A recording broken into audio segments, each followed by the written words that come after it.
most likely each person, based on their gender norms and stereotypes and etc., are coming with the baggage of what they think their partner should be doing with their time and how much they should be contributing, and how much quote unquote bacon they come home with shifts the power dynamic in the relationship. I think being toxic, being disrespectful, being a bully, ego, just a lot of ego. Like this, just, they make jokes at others' expense. They're putting others down to try to feel bigger and better. They have to control everything. Conscious couples, business partners, and individuals, welcome to the Conscious Couples podcast, where we share our life, love story, and relationship expertise to help you consistently cultivate the most magnificent relationship possible. Never again will you feel hopeless and alone in your intimate relationship challenges. We'll help you have the courage to be your authentic self, communicate effectively, and constructively resolve conflict. Having accumulated thousands of hours coaching, speaking, podcasting, and hosting live events with conscious couples all over the world, Alan and I are here to guide you in all things relationships. Thank you again for tuning into the one place where it's not about you or me, it's about the we.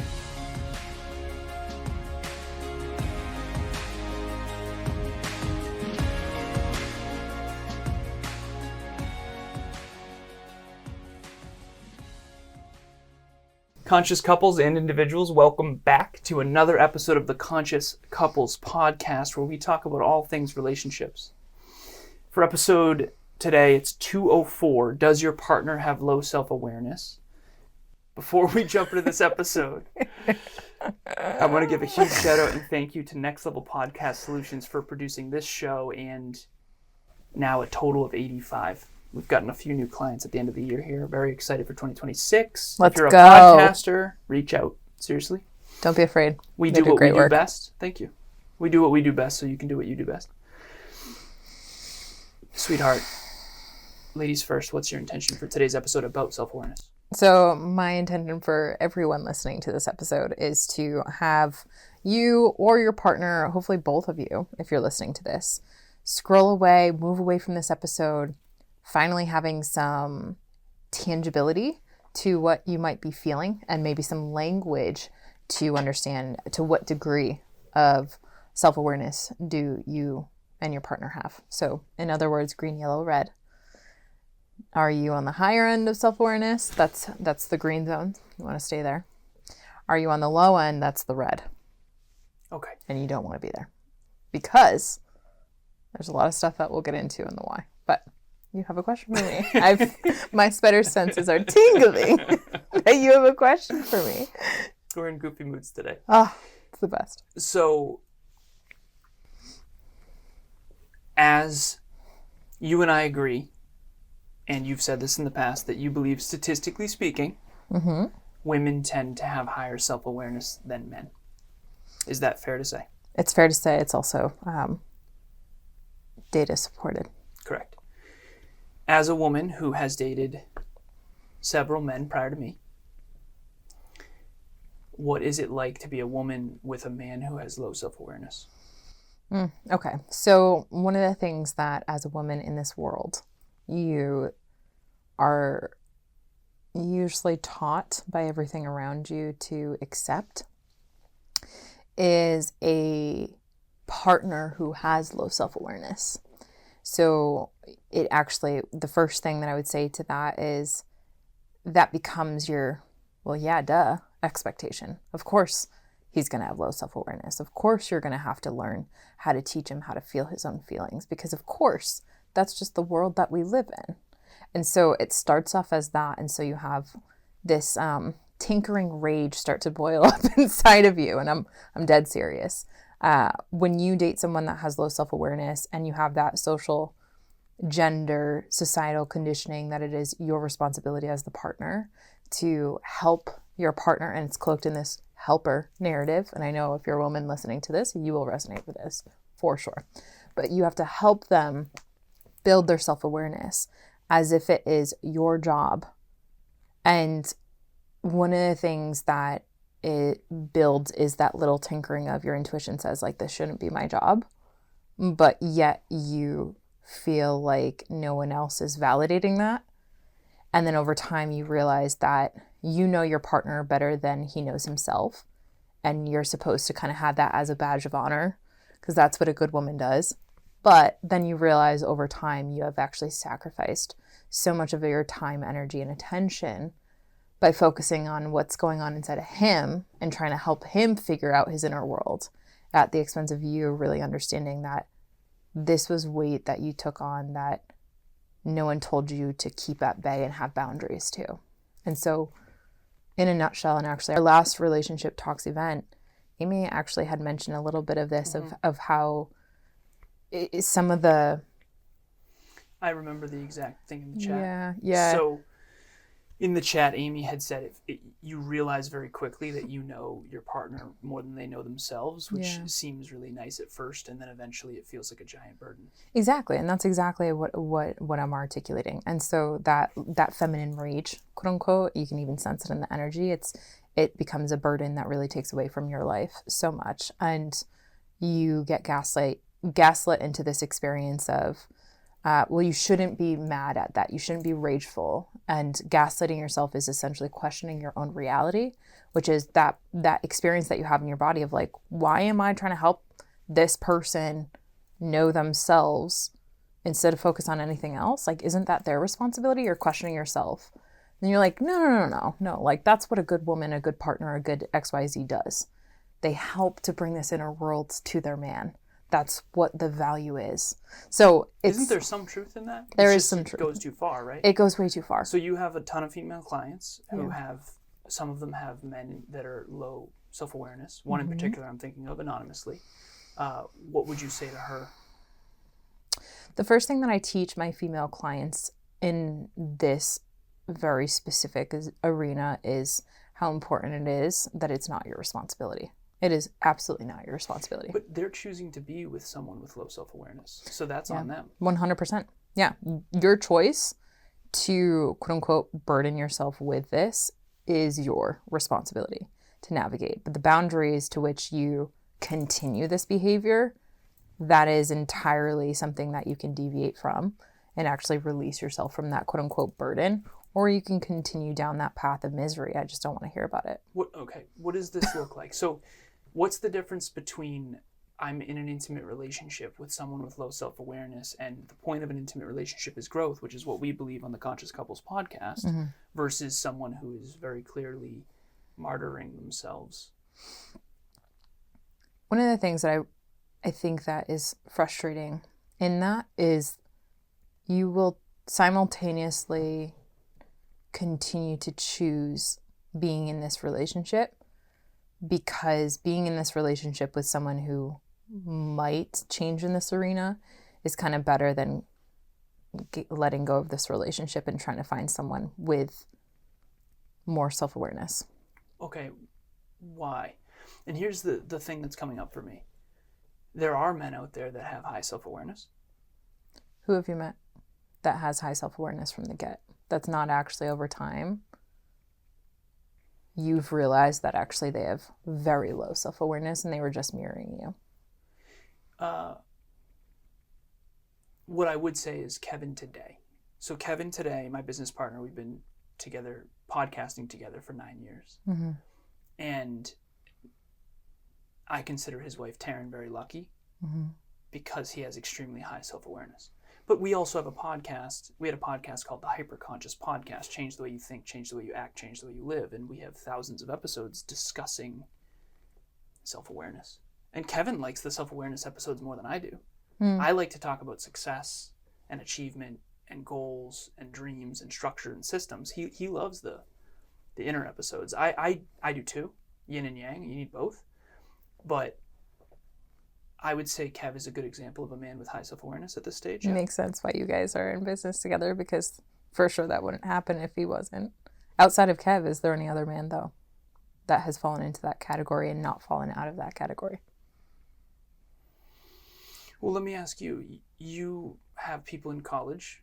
There's male people in college that you didn't date, but they were friends of yours that you said had high self-awareness. One of them, his name was Cisco, right? Yeah. Can you talk about him? Because obviously there are men with high self-awareness.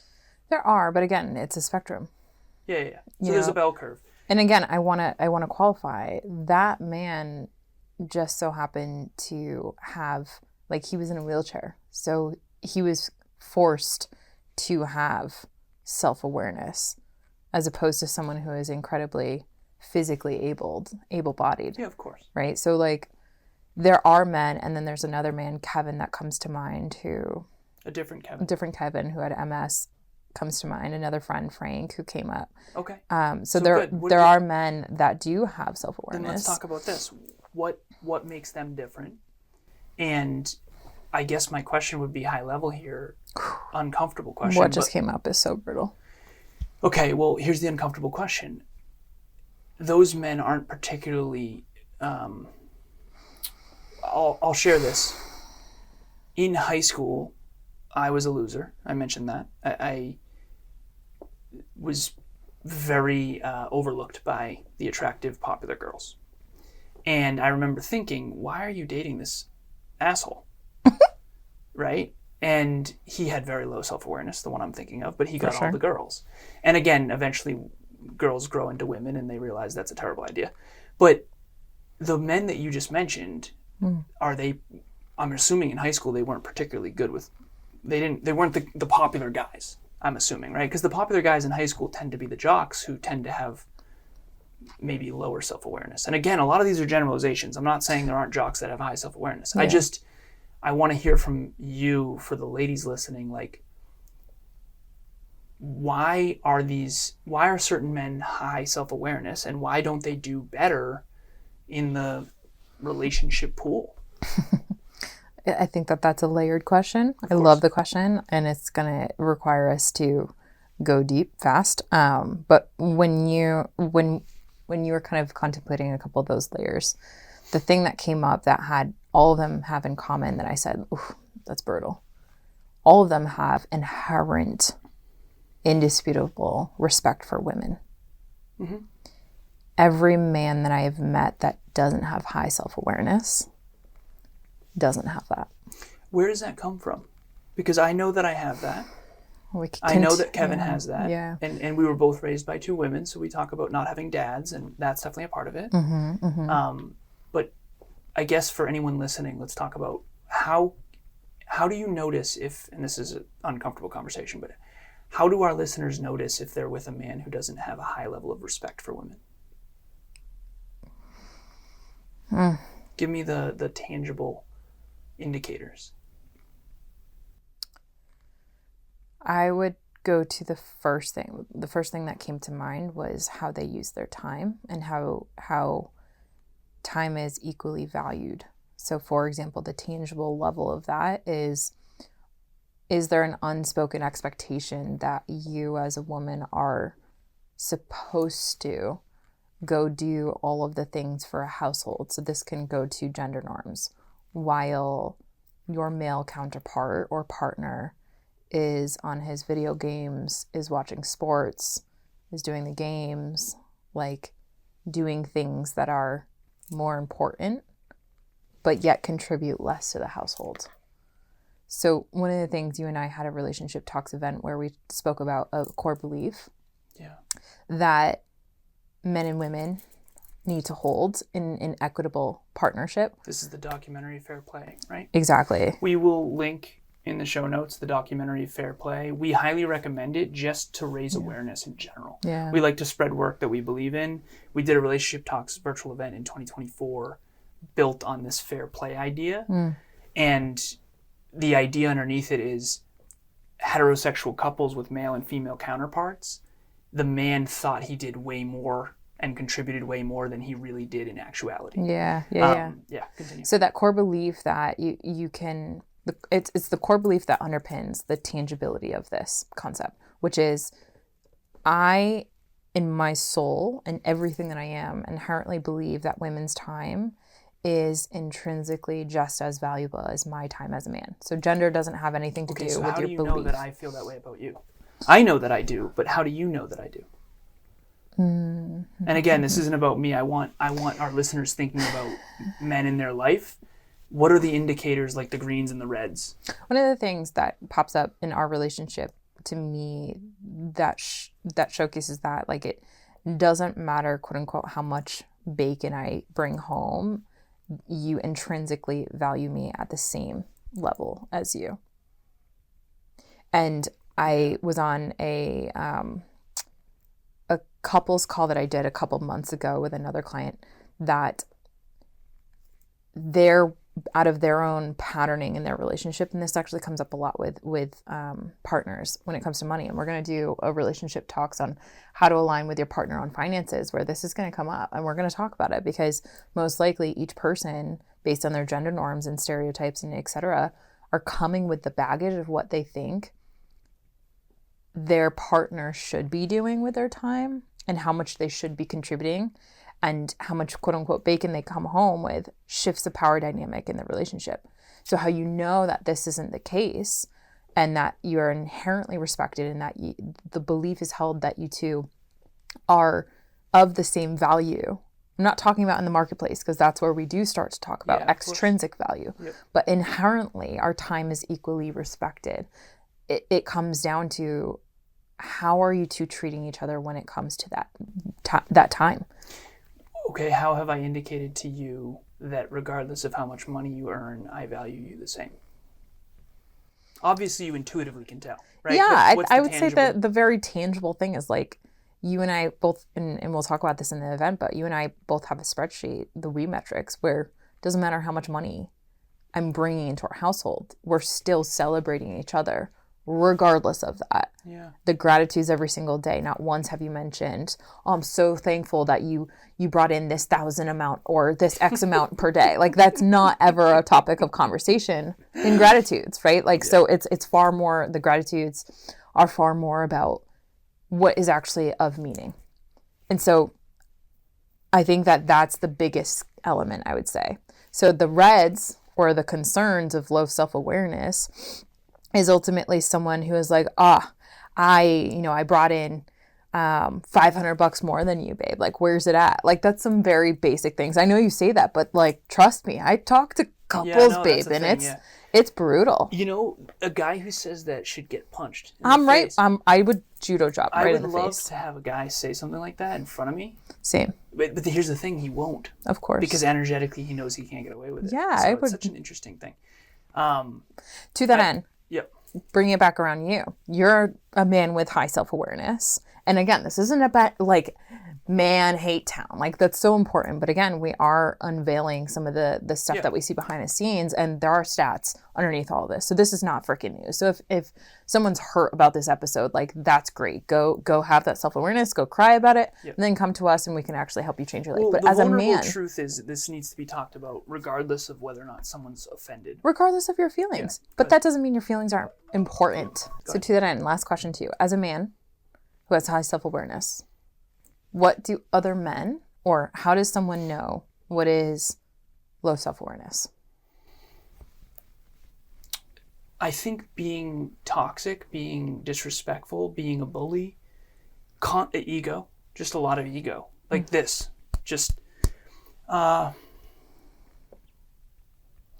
make jokes at others' expense.